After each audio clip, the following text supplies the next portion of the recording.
The court mage was banished for his limited knowledge, but his exile turned into a launch. He returned united with an old comrade from a legendary squad to brave the fiercest dungeons together. The goal is one, to become the strongest team in this world. Let the adventure begin now. Our story begins in that quiet town where we see our hero Alec sitting and fishing. Then, the magic master named Eldas approaches him and asks if he is interested in magic. Alec is surprised and tells him that he wishes to learn magic. We then see Eldas training Alec and giving him instructions. To hit the target, he must focus and imagine that a companion is in danger and he must save her. We then see Alec trying to follow the instructions. He then launches a fireball from his magic circle at the target and hits it. He is very happy because he succeeded, and Master Eldas congratulates him, noting that he is progressing very quickly in the training, as today's spell was very difficult and took them nearly a month to learn. They then end the day's training, and Eldas tells him to rest and fish until nightfall. We then see them fishing, but Alec looks annoyed because he does not want to fish. Instead, he wants to learn more magic. Eldas tells him that he possesses an innate talent and will become a high-level mage without being taught anything. He advises him to let magic carry him forward like a river current. Alec is surprised and asks why he is teaching him magic then. Before Eldas can answer, the fishing rod catches a fish and he pulls it out of the water. The next morning, we see Eldas training him in magic again and teaching him a new spell. Days go by and Alec learns more spells and becomes proficient in using magic. One day, Master Eldas informs him that he will be leaving the town. Alec is very sad. Eldas advises him that even if the opportunity presents itself, he should not become a court mage. Alec is surprised and asks why he taught him magic. Eldas tells him it is because he is indebted to his late mother, and then he leaves. Years later, at the Royal Academy of Magic, we see Alec looking at a book and realizing that Master Eldas graduated first in his class and became a court mage, but was later exiled. That's why he was always sad. Alec then decides that he will change the court and do everything in his power, and this will be his way to repay Eldas's favor. He will become a great court mage. We then see Alec with the leader of the mages group, Regulus. Regulus expels Alec from the group because, in his view, Alec failed in his mission during the last battle. All the group members exerted themselves in the battle except for him. He did nothing but simple support. Regulus angrily tells him, "You are not a court mage, Alec, you disgust me." Then Liney says that the leader is right. During battles, Alec always says, "No need to go further, let's turn back," and he's always afraid of going deep into the dungeons. They initially allowed him to join their squad, obeying the king's orders, but the prince leader could no longer tolerate it and was tired of clearing the dungeon with a useless person like him. Alec tries to explain and begs them not to expel him from the squad, but they will not listen to him. They all decide to expel him from the squad. The prince leader takes Alec's dagger and tells him that he will not allow him to carry a weapon from now on. He also takes the robe, telling him that he does not deserve the court mage's robe. Then, they leave him and depart. We then see Alec in his room, very sad because he was expelled from his squad. He studies magic more and more and decides to go again and try to beg the prince to take him back into the squad. When he goes to the prince's room, the guards block his way and tell him to return the way he came. He has been stripped of the rank of court mage and has become a commoner, and they will not allow him to enter the castle. Then Liney comes out and tells him that he is completely expelled and there is no need for him to come here often. You're expelled, that's it. Your record for clearing the capital's dungeon when you were at the academy was pathetic. The deepest anyone had reached before was the 37th floor and you only got to the 68th floor, didn't you? Enough of this nonsense, Alec.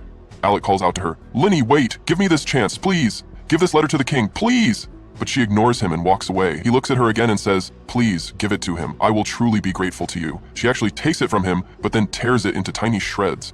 Alec is stunned by the situation, as if a thunderbolt has struck him. She scolds him further, saying, "How disgusting, you hateful wretch! Guards, get him out of here!" She then leaves him and departs. The scene then shifts. Alec is in the city, wandering its streets, talking to us, saying, "Over the past 4 years, I felt humiliation and sorrow, but I also tried my best as a court mage. But in the end, I couldn't change the court." At that moment, he meets his old friend Yurha. He is shocked when he sees her, but she quickly runs to him and gives him a warm hug. He tells her what happened and apologizes for not meeting for 4 years, as he was a source of misery. She tells him, "That's life, a day for you and a day against you. Days will pass and run by, and you will become the best one, even better than them. But I am so happy that I met you again, Alec. Do you remember what I told you 4 years ago? That we would include you in our squad someday?" He replies, "Yes, I remember that well, but unfortunately luck wasn't on my side." She gets up from her seat, extends her hand to him and says, "We have the chance now. How about entering the dungeon again, you and I, together? I want you to accompany me, I need your help." He tells her, "But I'm just a useless court mage." She replies that he is not useless, rather he is the foundation of everything. Days will pass and you will prove that you are truly great. I need you, I don't need anyone else. His eyes shine with a gleam as if he is so happy that he is about to cry from intense joy. He then gets up from his seat and extends his hand to her, a sign of his agreement to the start of a new legend. They will complete what they started in those endless days. Welcome back to the squad, rookie. Alec recalls his teacher's words. If you are ever given the chance to become a court mage, do not do it. The scene then shifts to Alec and his friend Yurha riding in a carriage. His friend speaks to him, finding him absent-minded. He tells her, I was just thinking that my teacher was right.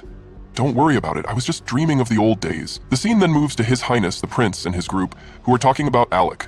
They believe he has run away and become an adventurer. The prince scoffs and says, it was said that he was the best student the academy ever knew, so I was curious to see how great he was, but he was just a coward. Lini then says, from now on we won't work with the useless commoner, but with the true noble, His Highness the Prince. Soon we will penetrate the dungeon like never before, and the whole world will know your name, Your Highness. The prince is very pleased and laughs hysterically. The scene then shifts to Alec and his friend walking in a place called the Dungeon, Al-Ardab, which is full of adventurers from everywhere, hence the name. They then go to register Alec at the Adventurers Guild. The employee tells them that it is not possible because of the regulations. You must bring us a Dungeon Floor 30 Overcoming license, which is only available to those who have spent 2 years with one of the guilds. They try to persuade the employee to admit him to the guild, but it is in vain, as she insists on following the orders to the letter. Afterward, they move to eat some food outside. Yura says, we've reached the 52 MD floor of the dungeon we're working on, and we can't wait 2 years. Yura talks to Alec and says, let's just drop it already. I've had enough complaining. Let's start from a place we can actually go to. Alec asks, and where would that be? She replies, let's do some warm-up. We don't need a permit to enter the lower floors since we're adventurers and this is a dungeon city. Then both Yura and Alec use their powers to fight the Red Flabbers. Alec defeats them easily with his strength. Yura says, I was planning to make this a simple round trip today, but it seems I was wrong. These Red Flabbers aren't few in number. There are tons of them. Alec responds, they're panicking. Something must have happened to their nest. Yura looks surprised. I didn't expect to get stuck on the second floor, she says, using her shield to block the attacking Red Flabbers. Alec stops her. Let's be smart about this and take them down one by one. Yura insists, I'll use my shield. You haven't fully regained your strength yet. You normally wouldn't have trouble with these creatures. So let me handle this. We're partners, remember? Alec then gathers his full power to protect his comrades and unleashes his magic against the Red Flabbers. Together, they manage to defeat them all, but suddenly a huge monster appears and grabs Yura. Alec realizes it's the reason the Red Flabbers were acting that way. He tells Yura she has great power to encourage her, then summons his dragon to face the monster. After a fierce battle, he defeats it. Yura lands safely and tells him, you really are the strongest mage. He thanks her. They then rush to help their friends and together manage to slay the dragon. Everyone rejoices. One of their teammates says, we did it, we've cleared floor 68, it's a new record. They all join hands and say, lasting period, may these days continue forever. And that's the end of today's episode. If you enjoyed the video, don't forget to hit the like button and subscribe to the channel, and turn on the notification bell so you don't miss anything new. Wang, an ordinary boy, acquires the superpower cube system and gains unbelievable abilities. But when the girl he loves is kidnapped into a supernatural world, he embarks on a mission to rescue her and rise to become the strongest in this extraordinary universe. The anime begins with Shen Yao's phone rings. As soon as she answers, a man on the other end warns her that someone is coming for her. All of a sudden, Shen Yao is surrounded by 4 men in suits, and these guys don't seem like they are here to give her candy. So Shen Yao gets up and runs straight for the door, but there's an agent blocking her path, so she is forced to run down the corridor. Instead, she eventually finds a closet, so she opens the door and locks herself inside to escape the agents. But now, she's got nowhere to go. The agents start trying to break down the door, and Shen Yao is terrified, but just when things look hopeless, the man who called to warn her tells her to turn around behind her. There is a blob of yellow energy floating, and from it, a hand reaches out to grab her, so Shen Yao closes her eyes and waits for the inevitable. By the time the agents have broken the door down, Shen Yao is long gone. She was taken by Wang, and he's the guide who called to warn her about the agents, so he is currently trying to get her as far away from them as possible, so he is hitting every Parker move in the book. However, the agents have a secret weapon to counter Wang's Parker, a gun. Wang gets shot out of the air, and he's mostly unharmed, but he won't be able to get away from the agents like this. So he puts Shen Yao down and sets up a barrier to protect her. While he prepares for a fight, he jumps off the ledge, and as soon as he lands, is one of the agents with a punch that definitely made him start smelling sound. Another agent runs up to attack him, so Wang punches him away, while also fending off 2 other agents. Eventually, one of them manages to tackle Wang, and now that he's got him, he drives Wang into the air. After a brief scuffle mid-air, the man manages to slam Wang into a building with the help of his 3 allies. But when the dust settles, all 3 allies have been knocked out. Wang, on the other hand, is perfectly fine, but I'm sure at least 10 innocent people just died in that building. Wang still has an agent confronting him, so he floats back out of the building and takes off his coat because things are about to get serious. The agent is tired of wasting time, so he decides to go all out and picks up a second building to use as a projectile. The people in that building probably wish they called in sick for work today, as the agent throws the building at Wong, but without even breaking a sweat, Wong catches. The building, with his powers, breaks it apart and throws the blocks back at the agent. The agent tries to defend himself, but Wong simply compressed all the blocks until a massive explosion occurs that sends Wong and the agent to a mirrored version of the world. Wong is annoyed that things turned out like this because it's going to cause a lot of trouble for him, but he still has to deal with the agent first. The agent pulls out his gun and aims it at Wong, and I'm not sure what he thinks a gun is going to do when Wong just caught a building a minute ago, but none of it matters because the gun doesn't work in this dimension and Wong is out of time. Anyway, the yellow energy begins to surround Wong, and as it does, it knocks the agent backward into the water. Time then begins to rewind, and Wong hopes that things can turn out differently in the next loop. Eventually, everything goes back to normal, and Shen Yao wakes up back at her desk in the library. She has no recollection of what just happened, and she finds a young Wang standing next to her and asking for help because he doesn't understand his math homework years. Go by, and now everyone is at a high school mixer. They are playing Jenga, and it's Shen Yao's turn to make a move, but when she locks eyes with Wong, she gets flustered and messes up as part of the game. Anyone who topples the tower is required to reveal a secret, so the group asks Shen Yao to tell them who her crush is. Wong starts smiling as soon as he hears this, so his classmates start teasing him, because there's no way Shen Yao could possibly like a plain-looking NPC like him. But to everyone's surprise, including Wong, Shen Yao admits that she really does like him, and she makes it very clear that she's not joking, because she has liked him ever since the day they met in middle school. Wag is too stunned because having Shen Yao confess to him is like a dream come true. Normally, this would have been the happiest day of his life, but right after the mixer ended, he got kidnapped and is currently being beaten to a pulp down by the river. Wang has never met any of these people in his life, but their boss, Sunjin, happens to have a crush on Shen Yao, and after learning that Shen Yao likes Wang, rather than just taking the L and moving on, he decided to drag Wang down to the river and have his underlings threaten to kill him. Wong recognizes Sunjin as the leader of a notorious gang, and he also recalls hearing that Sunjin would constantly harass Shen Yao, so he realizes what's going on here, but there's nothing he can do against this many opponents Sunjin. Then, video calls Shen Yao from Wang's phone and tells her to have a look at the pitiful state of her crush Shen.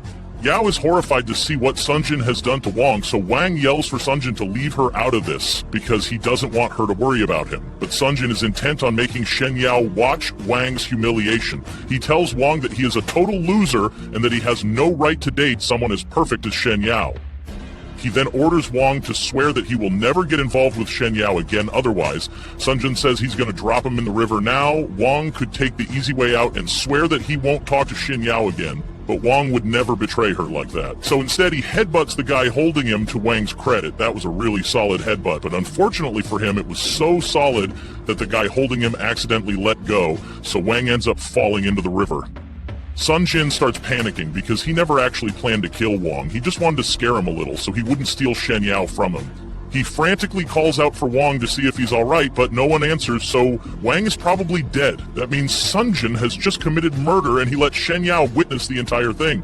Meanwhile, inside the water, Wang is currently drowning, but he doesn't bother trying to save himself, because if he can't protect the one that he loves, then there's no point in being alive. As his life flashes before his eyes, Wang has a vision of his childhood. He had just run away from a fight, and by middle school standards, that instantly destroyed all the popularity he used to have. And to really rub it in, he overhears two girls talking about how much of a crybaby they think he is. Hours went by, and as the school day ended, everyone went home, but Wang stayed behind and continued to sulk.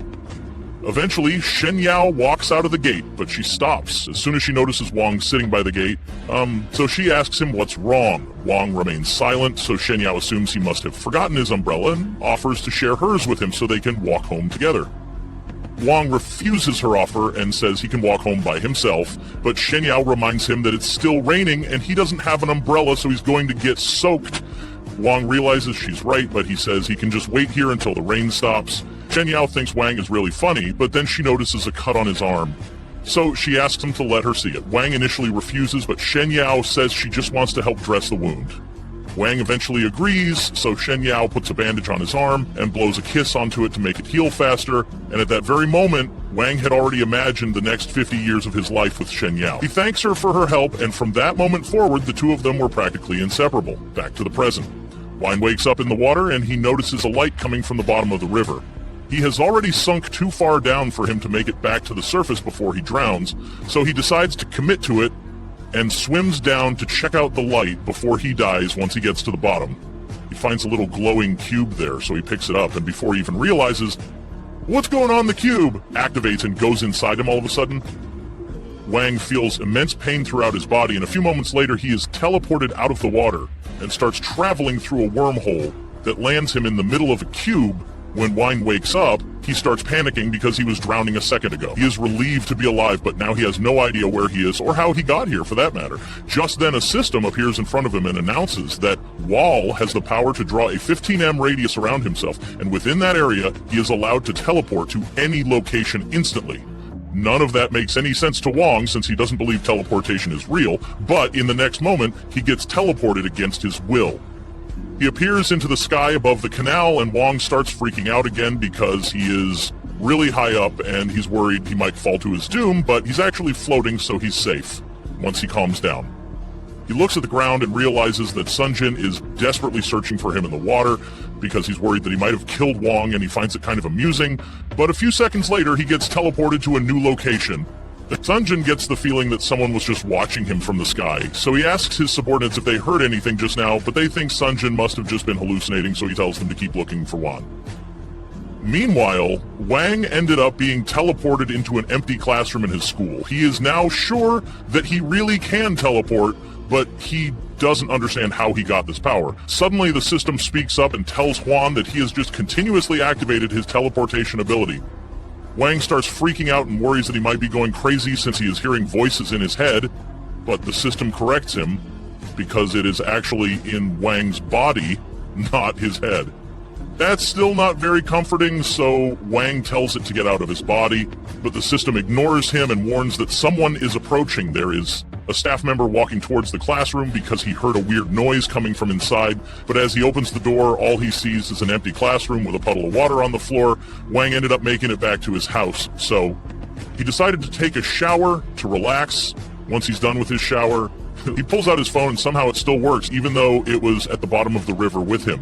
The first thing he does is call Shen Yao to let her know that he's alive, and as soon as Shen Yao answers, she starts frantically asking him if he's alright. He tells her he is fine, but she thinks Sunjun went way too far, so she asks Wang if they should report him to the police. Honestly, Shen Yao should have called the cops the moment she saw Wang fall off the bridge, but Wang tells her there's no need, he managed to get away without Sunjun spotting him. So right now, he's probably still searching the river for Wang's body and worrying about all the potential jail time he could get anyway. A lot of stuff happened today, so Wang tells her to get some rest for today and hangs up. He then lays down in his bed and wonders what he's going to do about his system because no one would believe him even if he told them all of a sudden. The system shows up again and asks if Wang has calmed down, yet Wang asks it why. It keeps following him around, but the system reminds him that it is a part of his body now, so Wang can't get away from it. The system then activates the cube, and Wang is sucked into it. Once again, the system explains that it has established a connection with Wang's body, so in other words, Wang is stuck with it forever.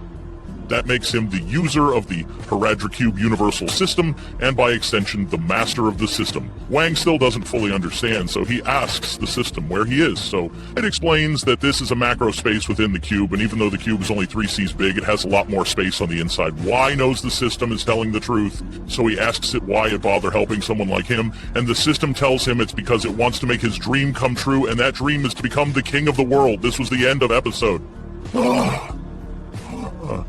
One subscribe to not miss the next. Then we see Wang training to teleport using the power cube. He asks the system to continue training, but the system informs him that his energy is depleted. From now on, training will only last for 1 minute. Wang wonders why the system has switched to electronic mode, but the most important thing now is how to select a specific location. The system advises him to use WeChat radiation, which will allow him to see everything around him. When Wang uses his ability, he sees inside the surrounding houses, but this quickly drains his energy, causing him to faint. He wakes up in bed, realizing that he has been transported using the power cube. Upon seeing the cube beside him, he gets angry and asks where it came from. The cube tells him that it will always stay by his side and will disappear if he dies. Wang grabs the cube and realizes that he now has a superpower. When he tries searching for information about the system online, he finds nothing. Suddenly, he receives a message from Zhao inviting him to have lunch together, which makes him very happy. He then asks the system how to make his superpower stronger.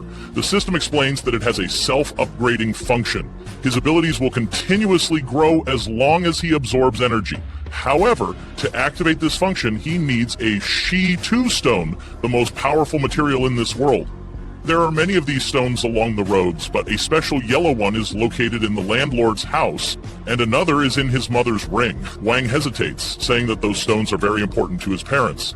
The system informs him that these stones are actually in his parents' garden, and if he wants to become powerful in this world, he must retrieve them. Determined, Wang sets out to get them. He uses WeChat radiation to pinpoint the exact location of the stones. He finds the yellow stone and senses that it contains immense energy. The system confirms that it is a stage 1 stone which can be used for upgrading. The stone glows and Wang suddenly finds himself inside the cube. Placing the stone into its inner slot, a strange sensation sweeps through his body and he feels a surge of power. The system explains that the stone has upgraded his DNA, allowing him to fight more effectively. The next morning, Wang wakes up and rushes to school, chatting with his friends. While they are talking, Sun Jun and his gang enter, searching for Wang. He hides behind a book to avoid being seen. The system tells him that he is now strong enough to fight them. As Sun Jun approaches, Yao steps in, demanding that he leave the school and stop bothering them. She asks him to leave Wang alone. However, Wang tells her to stay calm and let him handle it. Sun Jun gets angry, grabs Wang and prepares to hit him, but Wang grabs his hands and warns him not to disturb him again or he will kill him. Sun Jun is shocked by Wang's strength and challenges him to a fight at the North City Basketball Club at 5 p.m. After school, Wang heads to the basketball club and asks for Sun Jun. The gang members mock him, calling him weak and cowardly, claiming that he ran away the night before. They assure him that Sun Jun will punish him. When Sun Jun arrives, he declares that Wang won't escape this time. The system then informs Wang that there are 13 opponents and his chance of victory is 20%. Sun Jun and his gang stand before Wang, who is alone. A fighter named Qiang steps forward to start the battle. Qiang attacks, but Wang skillfully dodges all his strikes, exhausting him. Taking advantage of the moment, Wang lands a powerful blow, knocking Qiang to the ground. Everyone is shocked by Wang's strength. The rest of the gang prepares to fight Wang together. They attack him one by one, and Wang does his best to counter them. He delivers a powerful kick to one gang member, sending him flying. He continues to fight, taking down multiple opponents. However, one of them manages to grab Wang, while another strikes him, knocking him to the ground, and gets up and fights back fiercely, grabbing one opponent by the legs, swinging him around and throwing him at Sun Jun, making them both fall to the ground. Sun Jun realizes that Wang's strength has surpassed that of normal humans. After defeating the entire gang, Wang walks toward Sun Jun. However, the system warns him that his physical energy has dropped significantly and he cannot continue fighting. Wang ignores the warning, determined to use this opportunity to prove that these lowly thugs are nothing. At that moment, a man named Hu Huan arrives with his gang. Mocking them, he says, "I thought the fighting power in North City was strong, but it turns out no one can defeat Sun Jun. I came here to laugh at him. He's weak like a girl and doesn't deserve to be called the leader of North City. As for the position of city leader A, it will be mine." Wang interrupts him, saying he's not interested in their rivalry, but Zhao should not be involved in this matter. Hu Huan scoffs. "Who are you? How dare you interrupt me, you fool?" He then orders his gang to attack Wang. Since Wang's physical energy is too low for combat, he runs away. Then, using his invisibility power, he vanishes in front of them. Suddenly, the electricity goes out and Wang appears behind Hu Huan, grabbing him by the neck and slamming him to the ground. He then fights the rest of the gang, defeating them all. Sun Jun is stunned by Wang's strength. At that moment, the club manager knocks on the door, demanding they open it immediately or he will call the police. They can't take over the gym. Meanwhile, Zhao stands beside the manager, pleading with him to save Wang, as the gang has him surrounded inside. As Sun Jun tries to escape, Wang stands in his way, telling him he'll let him live under one condition. Sun Jun must publicly claim that he was the one who defeated Huon's gang and admit his mistake in front of everyone. When the club manager enters the gym, he finds Sun Jun holding Wang by the neck, making it look like Sun Jun was the victor. As a result, Sun Jun confesses his mistake, and Wang is seen as innocent. With this, Wang successfully protects Xiao. Determined to become even stronger to protect his loved ones, Wang decides to synchronize with more power stones. He embarks on a journey to search for treasures. While the city has many valuable stones, most of them already have owners, and he can't steal them. Instead, he decides to go into the wilderness to find an unclaimed stone. He spends all his money buying adventure gear and heads into the forest to start digging. After hours of searching with no results, he grows frustrated. The system then contacts him, informing him that it has detected strong energy underground in a hidden cavern. However, Wang fails to teleport into the cavern. The system explains that if a space is completely sealed, teleportation is impossible. There must be at least a 1 cm gap. Wang begins searching for a small opening and eventually reaches a lake. Using his WeChat radiation, he finds the right spot and teleports in, but immediately slips and falls due to the slippery ground. He turns on his flashlight, searching for an entrance, but finds nothing. The temperature inside is at least 10 degrees lower than outside, and the place is very damp. The system tells him the stone is right in front of you. Wang then sees a large green stone and searches for a way inside. As he gets closer, a giant snake suddenly appears behind him, preparing to attack. Wang quickly vanishes, reappearing in different spots. The snake loses sight of him. Wang carefully moves forward while the snake unknowingly follows him. The system scans the area and detects 12 pieces of energy-reactive stones. Overjoyed, Wang realizes this will grant him immense power. He successfully collects the first stone, but when he grabs the second, it slips from his hands and falls into a lower area. Using WeChat radiation, he scans for it only to see the snake near the stone. Panic sets in. The snake lunges at him and both of them fall into the water. Wang grabs a shovel and strikes the snake, using his power to teleport into the power cube. The system then informs him 11 stones have been collected. Stones are classified into basic, intermediate, and advanced levels. Every 3 stones can be fused into a higher level stone. Basic stones only enhance primary abilities. Advanced stones can be embedded into different treasures, possibly unlocking unique properties. Wang declares, I want to collect an advanced level stone. The system warns him that it will take around 100 hours to gather the required stones. Wang must choose 9 stones for fusion. Based on past experience, fusing 2 specific stones will require fighting a white serpent. Determined, Wang fuses the stones, increasing his power significantly. He then returns to face the giant snake. With his newfound strength, Wang launches a series of powerful attacks, ultimately defeating the snake. He then dives into the lake and collects the remaining stones. Meanwhile, Sun Jun and Huon meet, vowing to take revenge on Wang. And so our episode ends here. To watch more episodes, subscribe to the channel and turn on the notification bell to stay updated. We shift to Wang, who is on his way to meet Shin, and they started walking in the park. Shin said to Wang, I think you've changed a lot. A strange power is evident in you. Wang told Shin, I will protect you and won't expose you to any danger. Shin replied, I won't let you face problems alone. Wang said, we will face our future together. After that, they went to have fun and enjoy their day. Later, they sat at a table to have a drink. And Shin said to Wang, let's play a game. She hid a candy in one of her hands and asked Wang to guess which hand it was in. Wang used his powers, which are his senses, to determine the candy's location, and each time he picked the right hand, causing the candy to run out of the bag. Shin was astonished by Wang's accuracy every time. Wang told her it was an electric sense, but when Shin glared at him in anger because she didn't believe him, he said he was joking and explained that he could see her when she put the candy and that she should hide it behind her back. Shin said to Wang, you discovered all this? And added, I think you're still hiding something. Wang gave Shin the green stone and told her it was for her, which amazed Shin because of its beauty, and she asked where he found it. Wang replied, in the water. The next day, Wang was waiting for Shin, but time passed and she still hadn't come. He tried to call her, but she didn't answer. He then learned of an incident at her home and ran quickly to her house.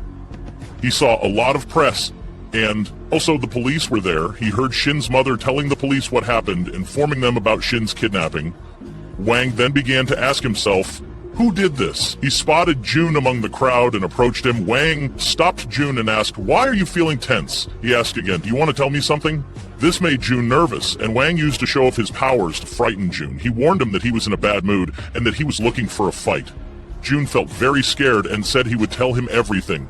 We move on to Mr. Lucar, who was punishing Hyung Lucha, told Hyung he hates lying and exploitation. But these things, when compared to getting rid of Shiko Bayon if it's just a one-time opportunity, he wanted to try it. Lucar believed that the punishment for lying should be harsh. Hyung tried to beg Lucar for mercy, crying, but Lucar told him to be quiet. If he wanted to live, he got ready to hit the ball with a bat. Then Lucar approached Shin and said to her, "Now you've seen the result of my anger, so when I ask you something you must answer." He asked, "What's your relationship with Shiko?" Shin replied, "I don't know anyone by that name, Lucar." Then showed her his picture and warned her not to lie until she was rescued. Shin insisted, "Really?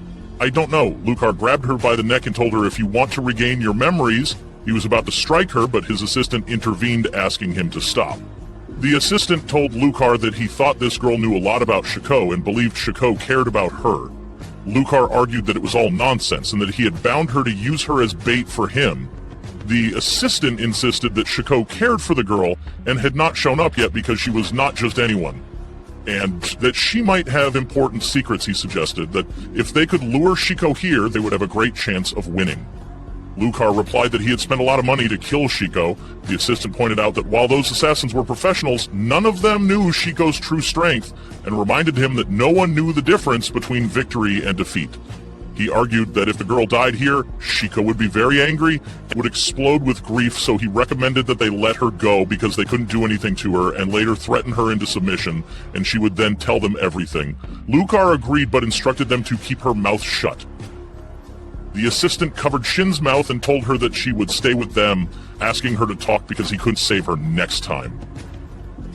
We shift to Wang, who is angry and asks Jun, "Is Shin being kidnapped because of Hong's punishment?" Jun explained, "That's what happened to deal with you." Jun asked Wang if he knew Luchar, to which Wang replied, "No." Jun explained that Luchar came from a big crime family and told him about a problem called the Kneeling Battle, which involved Luchar being beaten by the child of a powerful gangster. After that, the gangster came with his son and knelt before Luchar.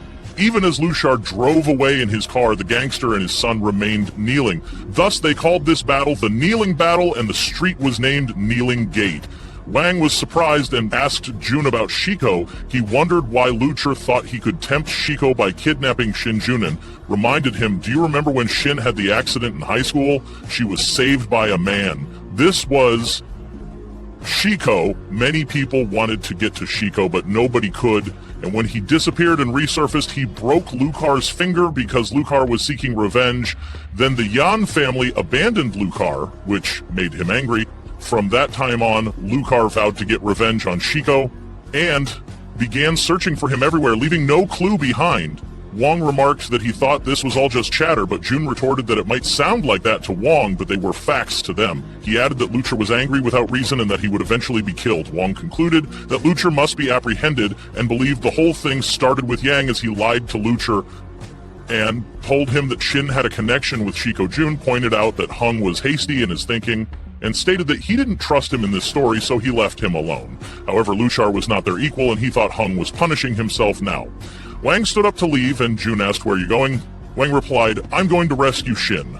Yoon and Ger warned him, "I told you this is very dangerous, and dealing with Luchar won't be easy." Wang responded, "I'm not easy to deal with either," and asked him to call the police to atone for his mistakes. Wang made his way to Shin's location and asked the voice, "Are you sure Shin is here?" The voice confirmed, of course, and told him she was on the upper floor, revealing that he had tracked her down using the stone he had given Shin. We then shift to Luchar, who asks his assistant, "Do you think after all this planning, I will fail to catch Shiko?" The assistant told Luchar after allying with Mr. Shah, "If we don't catch Shiko, we won't let him escape safely." Luchar said to him, "You are very naive, because after all this effort, I won't let him go at all." Sean added, "I haven't cooperated with anyone and told them he was here for revenge as well," prompting Luchar to laugh. The assistant mentioned, "Mr. Sean talks like this all the time," and Sean noted that he had limits. Luchar, still laughing, replied that since he would get rid of Shiko, then everything he asked for would be his. The assistant thought to himself that Mr. Luchar was very arrogant and suspected this was all for revenge. We moved back to Wang, who started searching for Shin, and The voice informed him that it had detected 7 people nearby, causing Wang to feel angry. He asked the voice, "Is the high-level stones upload complete?" The voice replied, "It's only 3 minutes away from finishing." We cut to one of the guards informing Mr. Lucar about a strange person in the area. Lucar ordered the guards over walkie-talkie, "If you see him, kill him so he doesn't interrupt our work." Wang climbed up to the building and tried to break the door lock, but one of the guards told him, "Hey kid, you should leave here. You can't open that door because it's sealed with a spiritual force. If it reacts to you, your body will turn into openings of blood." A voice told Wang that the enemy's combat power was 52% and your power is 50%. Wang told the guard he wanted the key. The guard replied to Wang, "I think you're seeking your own death," and informed him that anyone who tries to enter the building would be killed immediately. Wang grabbed the guard and said, "You have to give me the key so I can save my friend." The guard replied to Wang, "Then feel free to enter." We moved to Lucia, who after entering the room with Shin said, "I'll turn on the TV for you so you won't feel bored," and opened the cameras on the TV. He asked her which floor this boy would reach back to Wang. Facing the guard threw a punch at Wang, but he dodged it and landed a hit on the guard, though it didn't affect him. They exchanged blows back and forth until Wang delivered a strong punch to the guard and quickly moved to deliver another hit, but he failed and was caught by the guard, who threw him to the ground. The guard tried to stomp on him, but Wang dodged the attack. Then the guard got closer and started throwing punches at Wang, but he managed to block and dodge them with his speed. Wang told himself he needed to find a weakness in the guard. He dodged the guard's attacks again and unleashed a powerful kick at the guard, causing him to crash into the wall. However, the guard didn't give up and attacked Wang once more, but Wang dodged again and delivered a punch to him with a hidden force, sending the guard crashing to the floor. Wang said, "I know this is against boxing, but we aren't in a real match." After that, Wang picked up the key for the door. He opened the door and continued to ascend, but a voice warned Wang to be cautious, making him dodge an attack thrown at him. However, he couldn't avoid the next blow, which sent him tumbling down the stairs. Another guard asked Wang, "How did you defeat Pablo?" Wang replied, "He almost killed me." The guard told Wang, "All right, I'll wait for you," and he climbed up, leaving Wang hanging. Wang climbed the stairs again, and the voice informed him that the guard's power was 75%, causing Wang to get angry as he said, I'm going to take him down." Wang moved toward the guard and said, "Come out and fight me."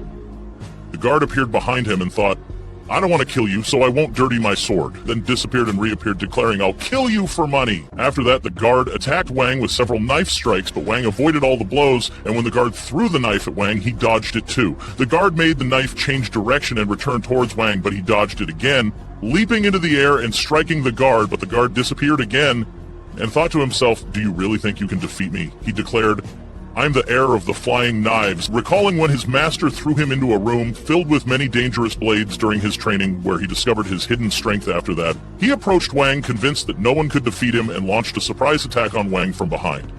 Wang, however, delivered a strong slap that knocked the guard back. Then the guard quickly attacked Wang again, delivering punches that caused him to stagger when he got too close and nearly stabbed Wang from behind. Wang used his force to pull out a large bat and swung it at the guard, delivering a powerful blow that severely injured him. We switched to the other guards, where one said, "Chada fell too, just like Pablo." A female guard remarked, "I think this fighter is incredibly strong." Another guard responded, "He managed to take down 2 powered fighters, but if he meets Baybov, I think he'll be defeated in 10 minutes. The female guard replied, "If that's the case, there's no need to worry. Let's collect the reward and go home." The guard told her, "But if the opposite happens," the female guard stated, "I think that would be fun, wouldn't it?" We returned to Wang facing Bevlov. Wang swung a strong punch at Bevlov, but Bev blocked it and grabbed Wang, delivering a hit that knocked him down. Bevlov said to Wang, "You move after receiving my punches, so I need to strengthen my upcoming hits for you." After that, he gripped Wang and choked him fiercely, declaring, "No one can escape from my choke." Wang revealed a knife in his hand and tried to stab Bevlov, but Bevlov blocked Wang's blade. Wang refused to give up and switched the knife to his other hand, managing to injure Bevlov just enough to escape his grip. After that, Wang landed a punch on Bev, but it didn't affect him. Wang was instead impacted by Bev's strength. Bevlov informed Wang, "This is the difference between us. You have weak tricks and I have absolute power." He launched a blow at Wang, but Wang dodged it, though it still caused destruction due to its power. Bev threw a large piece of wood at Wang, but it missed after that. Bev charged at Wang, throwing punches yet not connecting, and then delivered a kick that knocked Wang down.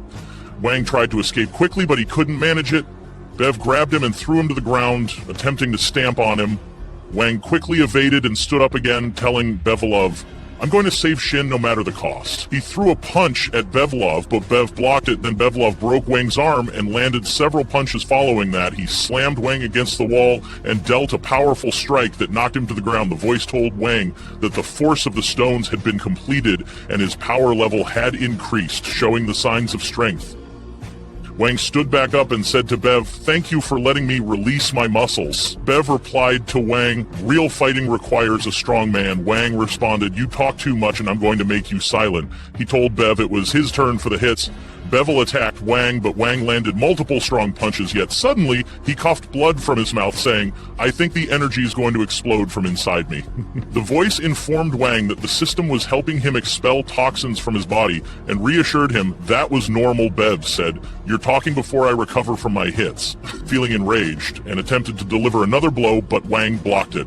Wang delivered a powerful strike to Bevelov, pushing him back while Bevelov pondered where Wang got that strength. Wang attacked and landed powerful punches that ultimately defeated Bevelov. We switched to Lucia's room, where Lucia was very angry about Wang defeating his fighters. He stated that these fighters were worthless and couldn't deal with an ordinary person. Lucia's assistant mentioned he thought Wang would be defeated by the next warrior. Lucia asked, "Are you sure about that?" The assistant confidently replied, "Of course, if Bevel." Wang was with two other members of the gang, and there was a girl named Koi who introduced herself to Wang. Koi felt happy when Wang came to them and approached him to gauge his strength. She was surprised and said he didn't have any superpowers. The man with Koi mentioned that Wang wasn't into self-improvement and his inner strength was close to zero, with no fighting techniques, only relied on his physical strength. Koi said he was committed to physical training, which made her happy. Then Koi shook Wang's hand but hit him, which greatly angered Wang. He retaliated by hitting her as well, but Koi felt happy too and thought to herself that he had pure energy and wasn't causing her any internal injuries. She mentioned that this purity came in two types and believed this type resembled a pure jewel. When Wang saw Koi happy, he called her a crazy girl and immediately stepped away from her. Koi laughed and then attacked Wang again, delivering several successive hits, but Wang grabbed her by the head to stop her. Koi didn't stop and kicked him, sending Wang flying and knocking him to the ground. The man accompanying Koi pleaded with Wang to leave his will and let the matter end peacefully. Afterwards, Koi approached Wang, smiled at him, and delivered a strong kick that slammed him into a wall. Wang was very angry about this, delivering a blow to Koi that made her bleed, yet Koi thought to herself that this felt really good and she was very happy with this hit. Koi attacked Wang again and hit him multiple times, but Wang blocked her attacks and countered with another blow that pushed her away. Koi still felt happy. Then Wang got angry again and punched her several times. Koi said it felt very comfortable and asked Wang if this was his real strength.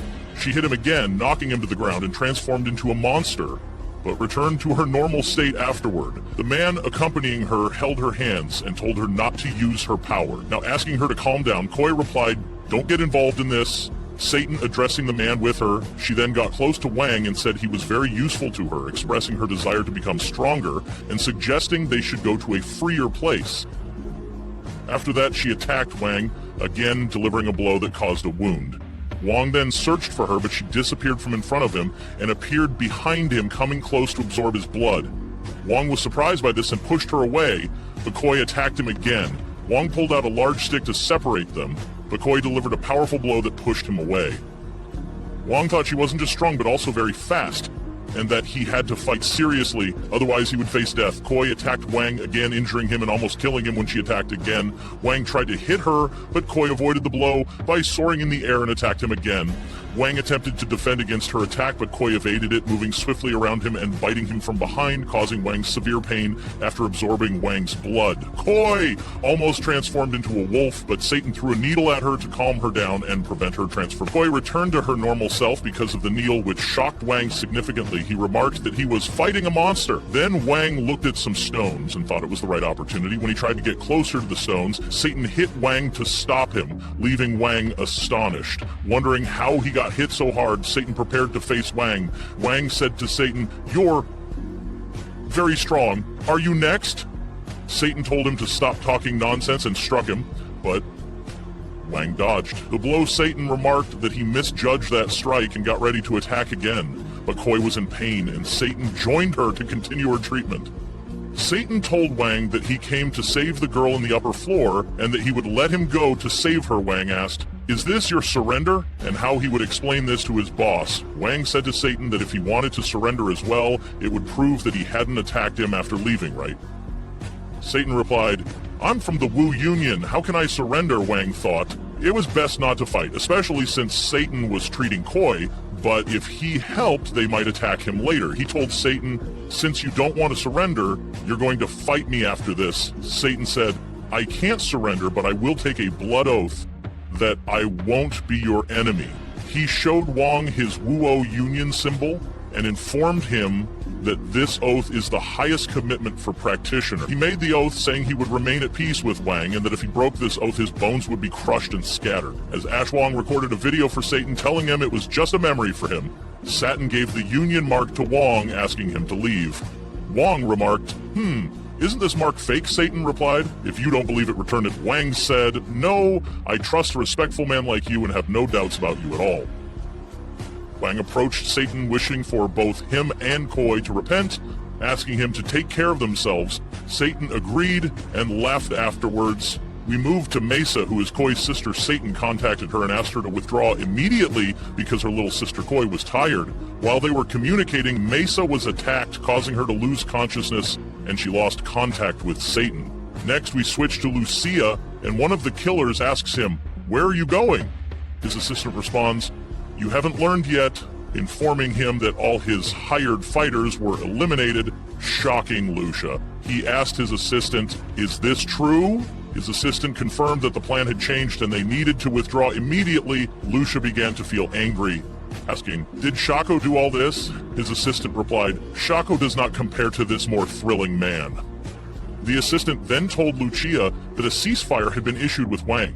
Lucia was furious and asked Sean to wait with him to complete the plan, promising to double the amount. However, Sean struck Luca, but Lucia's assistant blocked the blow to protect him. Sean told Luca, "I told you before not to order me with money." Lucia's assistant warned that this person was unpredictable and should not be angered, being the youngest and most arrogant of the 6 villains. Wang and Shan moved to the next floor and barged through the door. Wang said to the voice, "You told me I had 7 opponents, and I think only 2 are left now." The voice replied, "Of course, but they've disappeared. I don't know where they went." After that, Shan's assistant appeared waiting for Wang and told him that he was his remaining opponent. Shan joined his assistant and introduced himself to Wang. The voice told Wang that their combat power was 7, which stunned Wang greatly. Then both of them said to Wang that their names were Chuash and Wang, then asked the voice, "Are you sure about their strength number?" The voice answered, "Of course, but the components of the inner dummy are strange and complex, and it contains a medium-tier gem." After that, Shan's assistant told Wang not to worry, saying, "You're just a brat compared to someone of rank B," and informed him that his power didn't equal Wang's. However, he mentioned that nature reduces excess and enhances lack. Then he attacked Wang and delivered a powerful blow that made Wang crash into the walls. After that, Shan's assistant approached Wang, displayed his weapon, and said to Wang, "You're very reckless, relying on brute strength, while I rely on techniques such as spells, instant teleportation, and pure techniques." While he was talking, Wang threw a bunch of bottles at Shan's assistant, but the assistant deflected them and wasn't hit after that. Wang attacked Shan's assistant and delivered a blow, but the assistant blocked it and hit back, causing Wang to fall to the ground. However, Wang didn't give up and attacked Shan's assistant again, but he couldn't hit him at all. Shan's assistant successfully evaded and blocked all of Wang's attacks. Then Shan's assistant started landing some hits on Wang, causing him some injuries. But the strikes didn't affect Wang much. However, he started bleeding afterward. Shan's assistant attacked Wang again, but Wang threw dirt at him to disrupt his attack. After that, Wang charged at him and directed several strikes, but Shan's assistant blocked and dodged them again. Both of them exchanged blows, but Shan's assistant managed to land a strong strike using his magical power, pushing Wang back. This allowed Shan's assistant to hit Wang hard again. Then Shan's assistant revealed the Shan dummy and caused it to deliver magical blows to Wang, resulting in Wang's injury. After that, Shan didn't stop throwing fast and numerous blows at Wang, but Wang tried to dodge them. While dodging the strikes, Wang managed to get close to Sean and successfully landed a hit, stopping Shan's barrage and making him crash into the walls. After that, Sean's assistant attacked Wang again, delivering a very strong punch that caused Wang to bleed. At the same time, Wang grabbed Sean's assistant by the hair, which annoyed the assistant and made him demand Wang to let go immediately. Sean's assistant started hitting Wang to make him release his hair, but Wang wouldn't let go after that. Wang held on to Sean's assistant's hair tightly and delivered a very strong blow that knocked Shen's assistant to the ground, causing a chunk of his hair to be pulled out. And in Wang's hand, Wang thought to himself, if he were a human fighter, my hit would have made him unable to stand again. After that, Shan's assistant stood up again and asked Wang how he managed to get back up. Shan's assistant said, I didn't think you could destroy the protective spell with just one of your punches. He then told Wang, you are very strong, but if I don't improve my fighting against you, the money I spent will have gone to waste. After that, his hair turned white and he used his magical power, telling Wang, anyone who sees me like this will die. He quickly attacked Wang and landed some strong hits, but Wang tried to defend himself, but couldn't. Shan's assistant delivered multiple strikes with his magical power. Again, the force of the blows pushed Wang away, and he nearly slipped off the building, but he managed to save himself. After that, Shan fired several magical projectiles at Wang, but Wang dodged them, getting closer to Shan. Wang grabbed Shan, thinking he could finish him off, but Shan grabbed him too. Shan's assistant managed to control both of them at the same time, slamming Wang into the walls with great force. After that, Shan's assistant approached Wang and asked him, do you know the value of the spell you attached to your body? Wang replied, I don't care. Shan's assistant said, each one cost me 700 zero. And he was able to control Wang through this spell. He then landed a powerful blow on Wang that caused a massive explosion. Meanwhile, Lu Shan watched the fight and said, this is indeed good. Shin was beside him, feeling very sad about Wang. We transitioned to Shan's assistant, who said, the war is over for Wang, and war is just a game that wastes money. But Wang reappeared holding a mallet, which shocked Shan's assistant greatly. Enraged, Shan's assistant asked how Wang managed to block it with that mallet as well. Wang replied, you're surprised now, aren't you? This is the power of a farmer's mallet. It only cost me $1. 0 cents, Shan's assistant responded, okay, let's start playing again, telling Wang he would add 144 million to finish him off. Shan's assistant struck Wang using the Shan dummy, but Wang was fully prepared for the onslaught encountered with his own mallet, Strike, surprising Shan's assistant greatly. He thought to himself, how did he manage to use distance-reducing techniques? Wang then said to Shan's assistant, I have a trump card and you forced me to use it, so I commend you. You're skilled. He grabbed Shan's assistant's rope, and Shan's assistant said to Wang, 5 spells, let's see how long you last. He tried to pull the rope away from Wang, but he couldn't. Wang replied, you forgot that you placed a spell worth 3.5 million on me. Wang pulled Shan's assistant toward him and delivered several strong and fast punches, pushing him away and cutting the rope between them, making Shan collide with the walls. After that, Wang felt extremely fatigued, but continued to press on. We transitioned to Lucha and his assistant. Luca's assistant said to Lucha, we need to escape now. Lucha replied, I can't run away now. He told the assistant he knew he saved him because he was the 3rd son of the Yan clan and that his death would only bring shame to his family. Lucha's assistant vowed, it's my duty to protect you, my lord. Lucha removed his gloves and said to the assistant, you know, I always have a trump card, and I can turn the fight in my favor. This isn't reckless revenge. I've gambled everything I have on this opportunity. The assistant replied, if that's the case, I'll use all my strength to preserve your life now.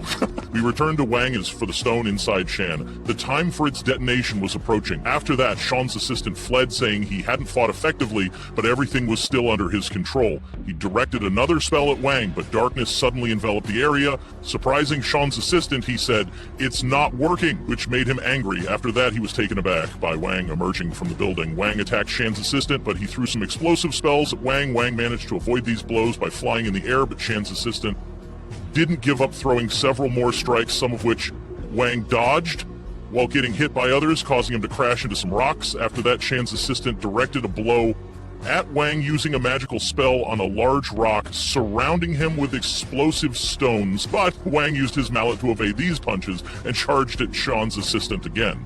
Shan managed to remove some spells from the rocks, but there were other rocks that triggered a massive explosion, nearly hitting Wang. But Wang remembered Shin and decided he needed to save her, which renewed his strength. He charged at Shan's assistant again and landed several powerful punches, causing significant destruction. After that, Wang and the Shan dummy entered the courtyard, but Wang returned to the battlefield alone afterward. Soon after, Wang lost consciousness. When he awoke, he called out for Shin.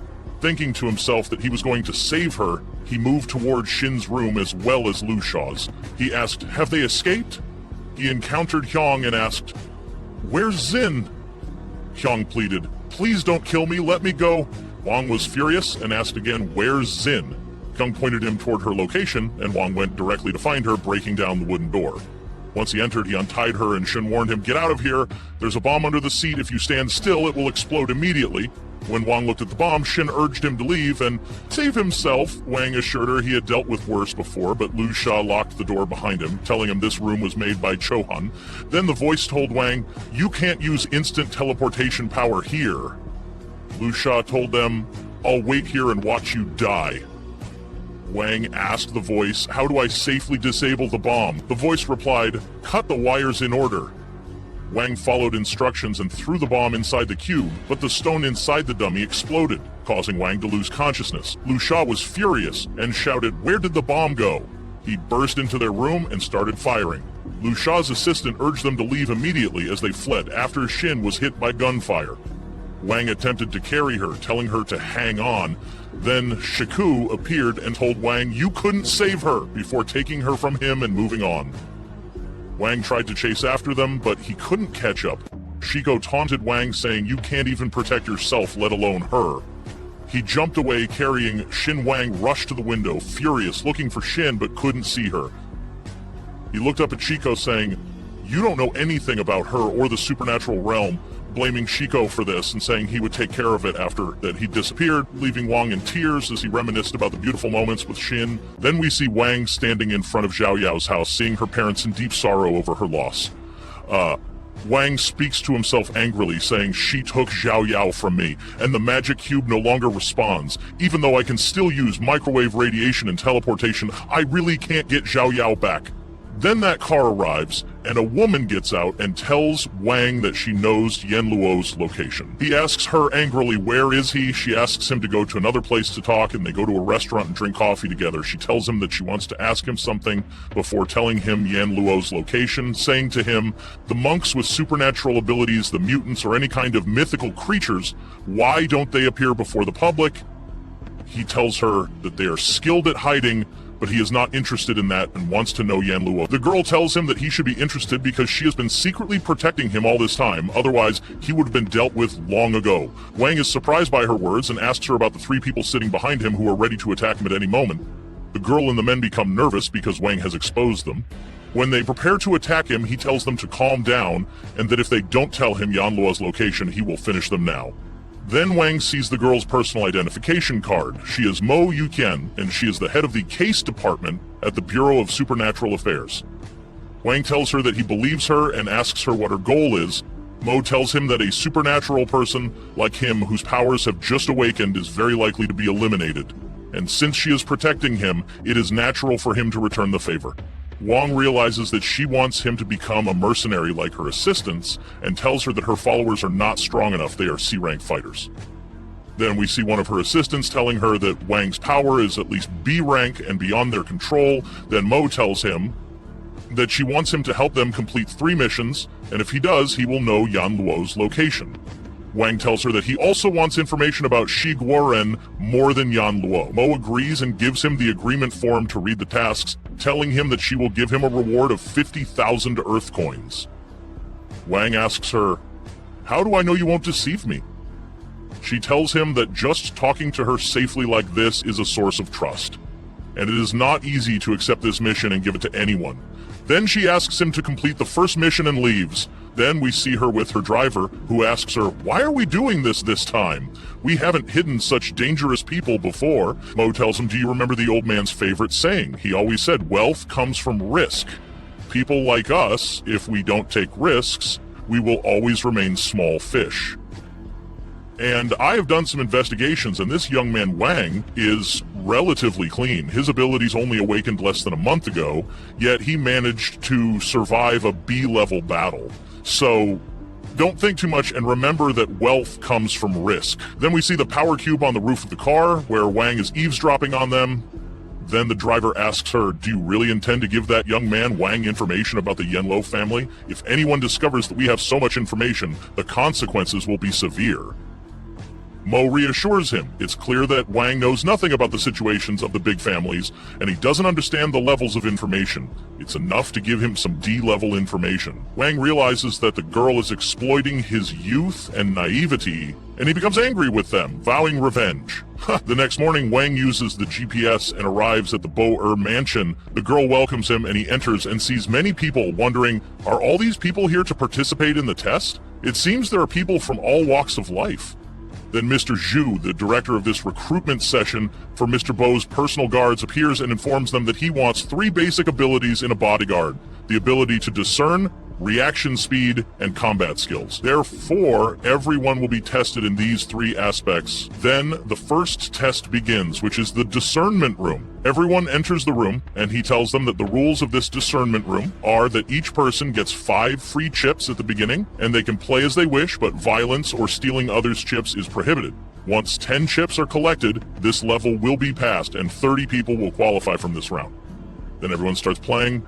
Wang approaches one of the tables to start playing, and one of the participants approaches him and asks him to compete in the game. The game begins, and the girl takes out a metal piece and places it under the cups. The cups are shuffled quickly, and she asks the other participant, "Where is the golden piece?" The participant chooses the cup on the left, then tells her that the metal piece is not under the cups, but in her right hand. The girl immediately switches it to her left hand. Wang realizes she is very fast and asks her to open both her hands. The girl tells him he is right, and he won double the bet. All the participants are surprised by Wang's skill in discernment. The other participant becomes angry and thinks the girl cheated him. The girl tells him there was no cheating, and therefore Wang won and got 10 chips and leaves. Then that beautiful girl arrives and asks to play. After several days, we see Wang getting ready, as all the tests have been completed and the required number has been reached. The main mission is about to begin. And thus our episode ends today. To watch more episodes, please subscribe to the channel and activate the bell button to receive all new updates. Then we see all the trainees in the hall with Wang. Zhu welcomes them and congratulates them. Then Mr. Biao enters and congratulates everyone for passing the tests. If they win, they will receive valuable prizes, and he leaves. Then Zhu informs them that Mr. Biao has already transferred the agreed upon amount of 3 million of the human currency he promised them. Wang is very surprised by the amount, so Zhu asks him why he is so surprised, as his client, Miss Yu Yaqian, has confirmed the payment.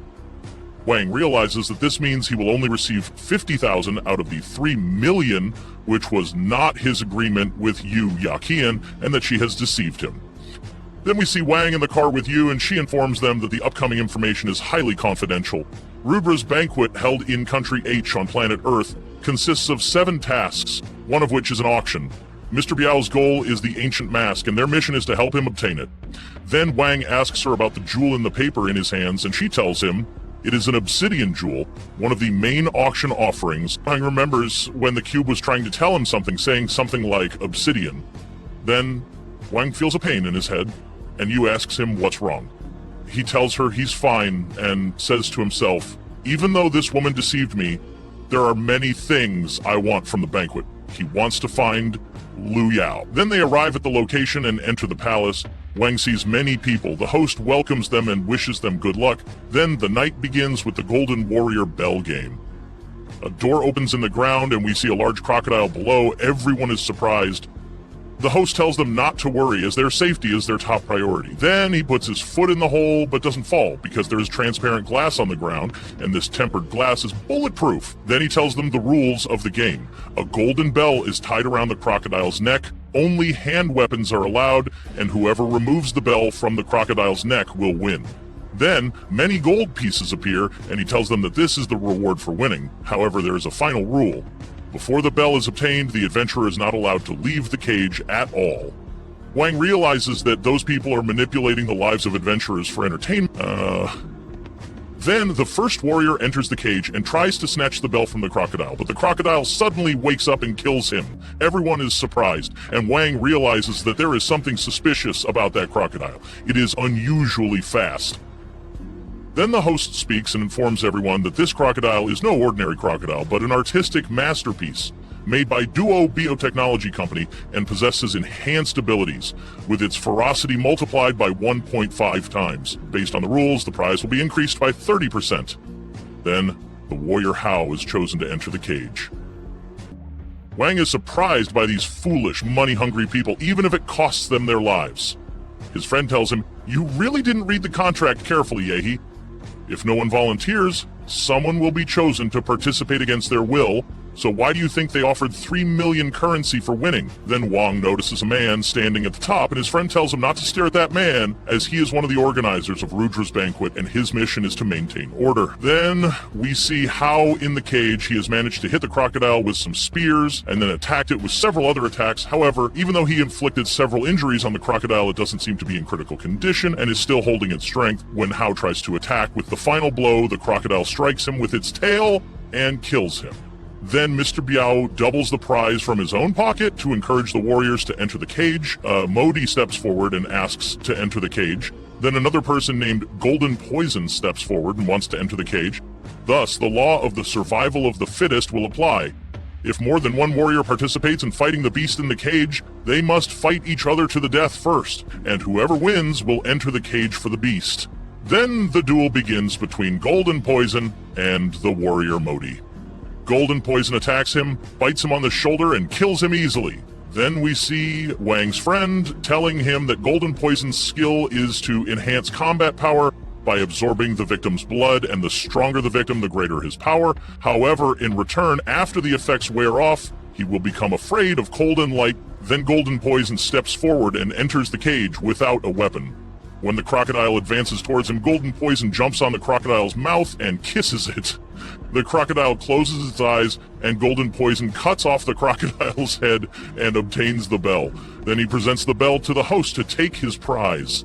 Then the host informs them that the night is not over yet and reveals another beast, and its prize will be very special. Then the beast appears, and it is very strong, combining the agility of cats and the strength of bears. When Wang sees it, he is very surprised and feels a bad feeling. And so ends our episode today of That Anime. To watch more episodes, please subscribe to the channel and activate the bell button to receive all new content. When the fierce beast appeared before them, it caused a state of panic because it was devouring the staff members who had tied a golden bell around its neck.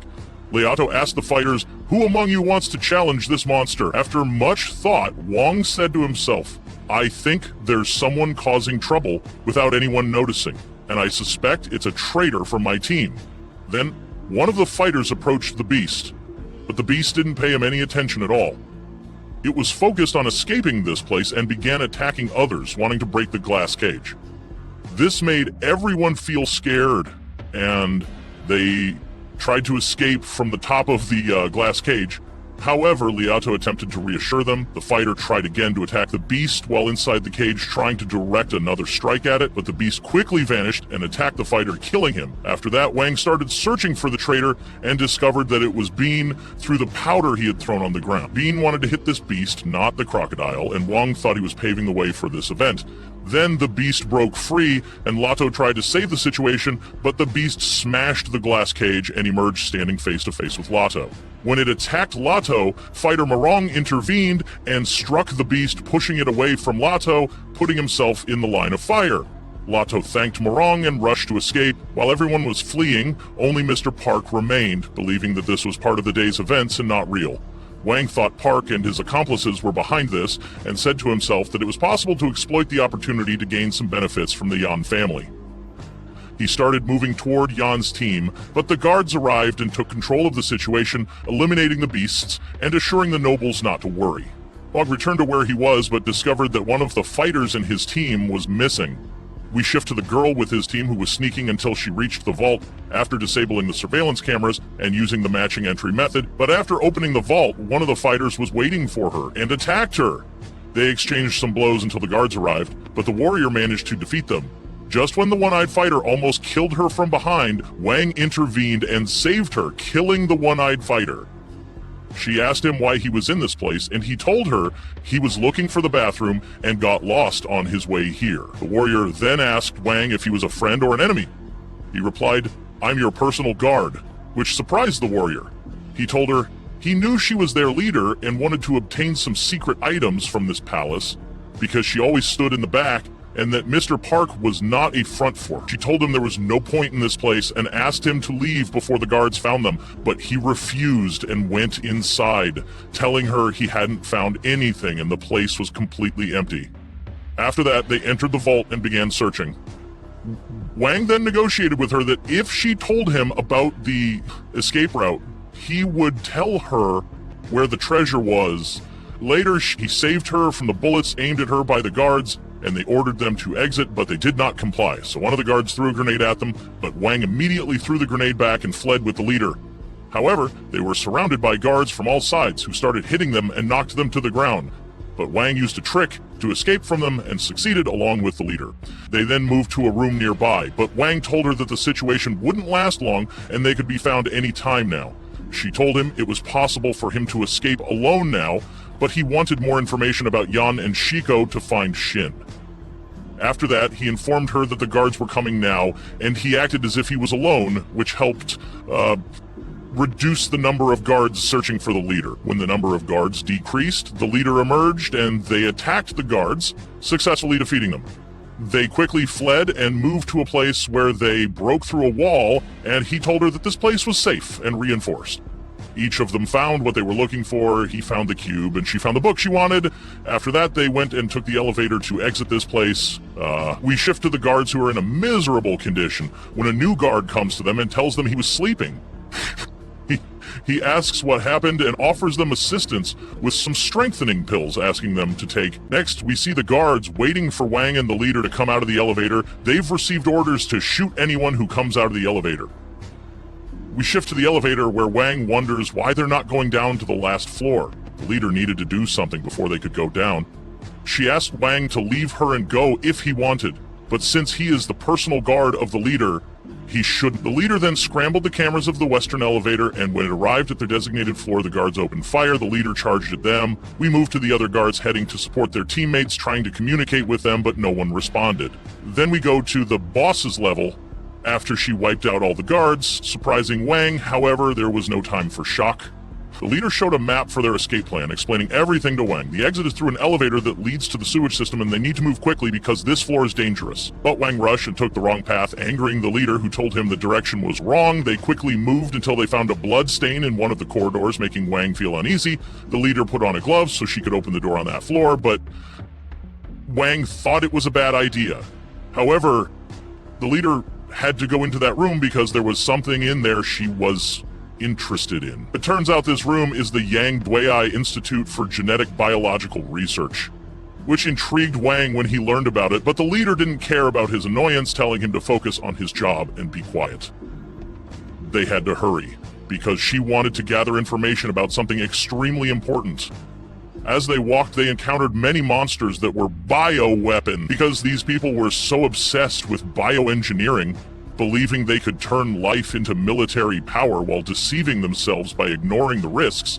They entered room Tau 7, and when the doctor inside saw them, she told them the professor was waiting for them. Huang was surprised by her lack of shock at their presence. The doctor went to call the professor to meet them, then informed the professor of the leader and Wang's arrival and mentioned that the guards were on their way. The professor approached them and welcomed the leader, who was named Momo Zia, and tried to get to know Wang since he hadn't seen him before. But Momo told him this wasn't a social visit, and asked about the genetic treatment he promised her. She also asked him what was happening in the lab. Momo was very quick, but there was an agreement between her and the professor. She would give him what she took from the vault, and he would give her the genetic treatment. This astonished Wang. But Momo wanted to make sure the treatment was real, and she would confirm this when the professor showed it to her. He informed them that they had encountered the system guards, right? And that their strength was average. They couldn't access this power without the results of his research, because he had revealed an experiment on gene hybridization and the ability to enhance the human body incredibly. The integration rate had reached 95%. Du Yang halted the research because he wanted to create a biological weapon for the army, while the professor found this boring and felt there was no need to study animals since human experiments were the future of biotechnology. Wang was astonished that they had experimented on humans, But the professor had his opinion that these studies were close to achieving a great milestone and that some sacrifices were necessary for that. They were only 5% away, a very simple step, and they would solve all the challenges of biotechnology, even diseases. He informed them that all scientists were interested in this matter, but they hadn't achieved the success he had reached so far. However, Momo got angry at the professor and attacked him, demanding to know about her grandfather's treatment. A treatment wasn't with the professor at that moment, but if Wang handed him the scroll, he would complete his mission and secure enough funding to finish his task, because they only needed a few more human trials, and then he would make the treatment she needed for her grandfather's recovery. Momo didn't like what the professor was saying and directed a beatdown on him, bringing him to the ground and delivering several kicks until he lost consciousness. Just as she was about to kill him with her sword, she was threatened by the doctor associated with the professor, who asked Momo to let him go so she wouldn't kill him. She told Momo that their research had limitless potential and that since Momo was a lowly creature, she wouldn't understand this, which made Momo furious from the doctor's reprimanding. Momo attacked the doctor, knocking her down, and told her they weren't just a bunch of lunatics using humans as lab rats to create monsters, and that they didn't understand the dangers of this. This shocked Wang, making him wonder if Momo was obsessed with killing. Momo then told the doctor that they lacked moral values and were monsters with cold blood, asking how their actions differed from Dalyabang's greed. It was ironic that she hadn't put all her hopes in them to save her grandfather, and that this research lab should never have existed in the first place. She asked Wang to help her destroy this lab, but a strange light appeared in Wang and suddenly vanished, causing the cube to fall.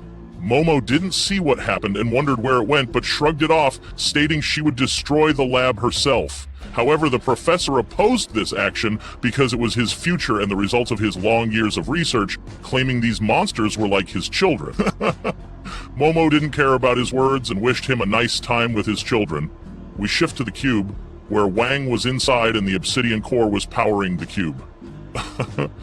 Wang was very happy to return to the cube, shedding tears of joy. The cube informed him that the space had expanded to a 5x5m cube, and the instant transportation had been upgraded to twice a minute, along with new skills gained. Wang then teleported instantly again. Next we moved to Momo in the lab, where she opened the cages of the monsters while the system guards were approaching her. As the guards slowly advanced, some flying monsters appeared and attacked them. The leader asked Tashagi to do something to stop them, but Tashagi told her to handle it herself. Tashagi then burned one of the flying monsters and told the guards not to fear it, since it was just flying bats. The leader of the guards was amazed at her coming out of the lab. Then Seaman began to utter the word power because he sensed something approaching them, which surprised the leader. She warned them to be careful as Tashagi moved ahead of the guards. After that, a monster appeared from above Tashagi and attacked him. He nearly used his power, but he couldn't due to being killed earlier by the monster. The leader ordered the guards to shoot at the monster, but the bullets had no effect on it. The monster then struck them down, bringing them to the ground, and attacked again, almost eating one of the guards. But the leader intervened, restraining the monster with her weapon, and asked Simon to intervene. She then pulled the monster to her, and Simon struck it, killing it. We switch back to Momo, who was heading to the exit, but found a barrier. Puzzled by it, she pulled out the map again to check, but she sensed someone behind her, and blocked a strike from the leader. The leader was amazed by Momo's quick reflexes, but wanted to bid her farewell before leaving. Momo realized the monsters hadn't killed them, which angered the leader when she learned she was behind it. She ordered Simon to get ready for battle and advanced towards Momo, wanting to enjoy the time with her before killing her. The leader struck Momo multiple times, but Momo blocked all the attacks until the leader grabbed her by the arm with her weapon, telling her not to resist too much because she had paralyzed Momo's sensory system. She then ordered Seaman to attack. Seaman rushed at Momo and struck her down, causing her to fall. He approached her again, and the leader told her to pray for mercy. But Momo had a different voice, believing this wasn't her time to die. The leader thanked Momo for taking their potion, preventing them from leaving, and told her they had been kidnapped as children and treated by the professor as test subjects. Then Seaman lost his sight and suffered a lot to survive. But Momo was angry about the mistake they made, and that this was not an excuse for their evil deeds. They had been trapped in that lab forever, and a spoiled princess like Momo wouldn't understand their suffering. Mama wanted to kill them because of the number of people who had died because of them. Simon prepared to strike her, but Wang suddenly appeared, knocking Simon to the ground with his power. Momo was astonished by Wang's sudden appearance. Realizing he had come at the right time, he didn't want thanks from Momo for appearing again, but Momo got angry at Wang for disappearing. She punched him because she nearly died. Then a voice informed Wang about a large number of monsters on their way. Wang advised the leader to be cautious as monsters appeared behind the leader, causing her to feel fear. Wang grabbed Momo and told her to get ready, but the leader thought Wang and Momo were also caught in the same predicament. Wang bid her farewell and teleported with Momo while the monsters attacked the leader. Wang and Momo teleported directly to the sewers. Momo put on a diving suit and informed him of a one-person submarine, not worrying about him because he had his secret skills. Suddenly, the guard who provided the organization's guards with drugs appeared, telling them they were trash and that he had underestimated them. The voice informed Wang that this guard had a very high combat power. Then the guard told them that Lil Ka was very slow, and if it weren't for the wind, they wouldn't have noticed him, which led to Momo feeling angry about Lil Ka being in this place. Then the voice told Wang that the power of Lil Ka far exceeded his own, and that Lil Ka used stealth techniques, which is why Wang didn't sense him. However, it was supposed that Lil Ka was out of the country now to carry out an assassination mission, and that's what Momo knew. But a month ago, when he learned about a person wanting to steal information from Rudra, he got even more excited, as if he were fishing for a big catch, not anticipating that there were only 2 small fish. Then he approached Wang and told him that no matter how small the fish were, they could grow if nurtured. He tried to manipulate Momo into joining him, but Wang stopped him, which angered Lei Ka. He reprimanded Wang, calling him smelly, but Wang charged at Lelia Ka with a strong blow using a knife, though it did not hit him. Lelia Ka revealed his weapon and attacked Wang as well, directing several blows at him, but Wang dodged them all. Then, Lilo Ka used his invisibility ability and suddenly appeared in front of Wang, directing a strike at him, but Wang managed to block it. Momo was greatly surprised by Lila's strength, but he succeeded in landing a blow on Wang that knocked him back. Then he turned towards Momo because he enjoyed killing those who attacked from stealth. While he was heading towards Momo, Wang suddenly appeared and swung a blow at him, but Lil Ka took the hit and held on well, allowing him to grab Wang. He tossed him in the air and slammed him down hard, and was about to stab him. Then Momo attacked Lil Ka, but Lil Ka dodged this attack. Then Wang attacked him once more and managed to cause him an injury, but Lil Ka then decided to retreat from them because he underestimated them and did not recognize their true strength. Momo then offered to cooperate with Wang, but they saw that their only chance was to collaborate to escape. Wang asked the voice to use the new power and infused this knife with gemstone energy, but only added 25% of it. While Wang was thinking about organizing his power with the voice, Lil Ka charged at him, striking him down to the ground. Then Momo attacked Lil Ka, directing several blows at him, but Lil Ka dodged all the strikes and also knocked the sword from Momo's hand. Then Wang suddenly attacked from behind Momo, but Lil Ka managed to grab him and throw him to the ground. Momo then tried to attack Lil Ka as well, but he also caught her and dealt a blow, slamming her down as well. He kicked Wang away and told him that those forbidden arts he used, he couldn't use them at will, and asked if they were just for one-time use. Momo started to worry about Wang, but Wang reassured her and told her to escape while he would keep Leah occupied. They then began throwing things at him to distract him, including a bomb, and when he grabbed it, it exploded. They tried to flee quickly, but Lil Ka appeared behind Momo and attempted to grab her, but Wang intervened to push him away. He couldn't manage it because to Lil Ka he wasn't worthy yet. Lil Ka caught him and slammed him to the ground. Then Momo attacked Lil Ka from behind, but Lil Ka succeeded in countering her attack, catching her as well and throwing her against the walls, causing her to lose consciousness. Wang then tried to strike him again, but Lil Ka easily grabbed him and delivered a blow, causing him to fall. Wang attempted again, but Lelia Ka was unaffected, which made Lelia Ka furious as he slammed Wang against the walls. Wang didn't give up and shouted at Lei Ka that this was just his power. Lei Ka began to approach him to finish him off. Wang asked the voice how much time was left to merge the cube. There was 1 minute and 12 seconds left. Lelia Ka got close to him, strangling him, and asked why Wang was holding on. Was it for money, women, or did he want to be a hero? Then he revealed his weapon again, just as Wang was about to lose consciousness from the strangling. Lily Ka asked why they wanted to invade this place and for what reason. Wang then remembered Shin and said it was for that. Meanwhile, on the other side, Momo was running quickly, and as Lily Ka continued to strangle Wang, Momo hit him from behind. She thought she had eliminated Lily Ka, but the voice told Wang that he was not affected at all. And Wang warned Momo, causing her to dodge a blow directed at her from Lily Ka. Momo then struck Lily Ka several times, but they had no effect. While Momo was flying in the air, Leela hit her with a long-range strike, knocking her down. Leela acknowledged that he possessed a well-organized system inside him, enhanced by drugs, and that this surprise attack meant nothing to him. Then he pulled the sword from his body and advanced toward Momo, ready to kill her, considering this a reward for her success in wounding him. Then the merging completed, turning Wang's weapon into a rare weapon with ice properties. Wang readied himself, filled with excitement, seeing it as a great opportunity, and showed off his weapon. However, the voice informed him that the merging had failed and the weapon would explode in 30 seconds, urging him to discard it and get away, which made Wang feel uneasy.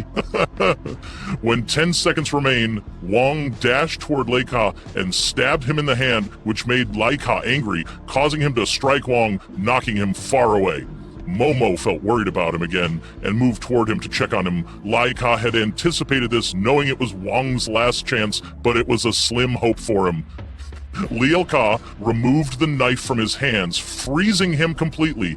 Wang thought he had defeated Liu Ka, but the voice informed him that Liu Ka's power was rapidly increasing. After that, Wang told Momo to escape quickly, and they ran towards the drainage outlet. While they were trying to escape, the snow cracked as Liu Ka emerged again. When they reached the drainage, Wang urged Momo to run quickly, but she didn't want to leave him alone. He reassured her he would handle it.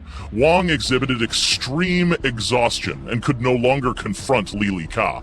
Then, Lily Ka appeared, charging at them at full speed, and Wang pushed Momo toward the drainage for her escape, stating he had his own way to flee. When Lil Ka closed in on Wang, he destroyed the place, but Wang had moved into the cube, which greatly angered Lil Ka, but he was ready for them at another time. Momo continued escaping in the drainage, still connected to the cube. The next day, Wang reflected on the past, considering it a dream for him, but he hadn't found Shin yet. Then he moved to Momo's office, where she asked him what was troubling him. Wang was surprised to find himself in this place for superhero identification cards and competitions, and he felt a headache from the conversation. Momo noted that he had plenty of time to think about it, but wanted just one answer. Did he want to join their office, which is ITC? Wang asked what ITC was, and Momo explained that ITC was a training center aiming for the competition of superhero. While she was talking to him, Wang interrupted and immediately refused, which made Momo angry that he didn't listen to the rest of what she said about the superhero competition. Wang had more important things to do, but Momo understood the important things Wang wanted to do and said she'd give him some free information about this. He told him that regarding the best superhero winner in the 43 competition of the world of superheroes, it was Shiko, which made Wang furious when he heard the name. He asked Momo if she knew where he was now. She said that she didn't have much information about him and told him he was extremely powerful and skilled in stealth, making him hard to find. He asked him to go with her to the competition for himself and for Shin as well. Wang remembered Shin and agreed to join the competition with Momo, but he had one condition. She must help him find Shin. They agreed on this, making Momo feel happy because it completed her team. And with that, this anime comes to an end. For more anime summaries, make sure to subscribe to the channel and turn on notifications to stay updated with the latest recaps.